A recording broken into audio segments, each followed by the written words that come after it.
বাঙালির ইলিশ মাছের প্রতি এক আলাদাই দুর্বলতা, বলতে পারো অনুভূতি। তা সে ঘটি হোক বা বাঙাল। এমনিতে বাঙালি কিন্তু বড্ড খাদ্যপ্রেমী। তবে হ্যাঁ, নানান ব্যস্ততার জন্য আমরা এখন খুঁজি কি করে অল্প সময়ে সুস্বাদু পদ রান্না করা যায়।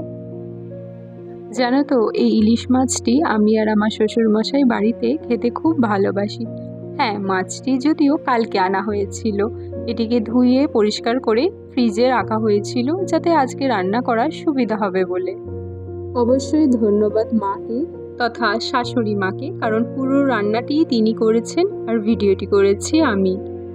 যাই হোক, চলো রান্নার উপকরণগুলো আরেকবার বলে দিই। সাদা সরিষা, কালো সরিষা, পোস্ত, গোটা জিরে, শুকনো লঙ্কা, এই সমস্ত কিছু ব্লেন্ডারে দিয়ে একবারে তোমায় বেটে নিতে হবে। তারপর একটি প্যানেতে এগুলো একসাথে মাখিয়ে তারপর গ্যাস অন করে রান্না হতে দিতে হবে।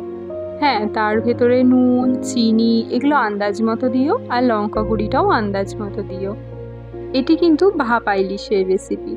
মাছকে কোনো রকম ভাজা করার ঝামেলা নেই, কিছুই নেই। তোমাদের হাতে যখন সময় থাকবে এই রান্নাটি তোমরা করে খেয়ে আমাকে বলো তোমাদের কেমন লাগলো। দুর্গাপুজো তো আর এসেই গেল। তবে জানো তো, কথিত আছে মা দুর্গা নাকি জলে যাওয়ার সাথে সাথে ইলিশের স্বাদও আগের মতো আর থাকে না। জানি না এটি কতখানি সত্যি, কারণ এখনকার দিনের ম্যাক্সিমাম ইলিশ মাছ বলো বা যে কোনো মাছ বলো, তা তো ফ্রিজিং, তা সে দেশে হোক বা বিদেশে। তবে আমরাই মাছটি কিনেছিলাম তখন আমাদের বলা হয়েছিল এটি ডায়মন্ড হারবারের ধরা একদম টাটকা মাছ।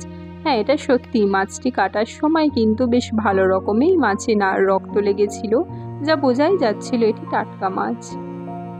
আমাদের রান্না তো আজকে প্রায় কমপ্লিট। তোমরাও বলো যে তোমরা ইলিশ মাছের কি কি পদ রান্না করো আর কেমন করে রান্না করো। তবে এই রান্নাটি এত তাড়াতাড়ি হয়ে যায় যে তোমার বাড়িতে যদি ইলিশ মাছ থাকে তবে তুমি ঝটপট করে রেসিপিটি করে তার সামনে দিতে পারবে। সেও খেয়ে ভালো বলবে আর খুশি হবে মনে মনে।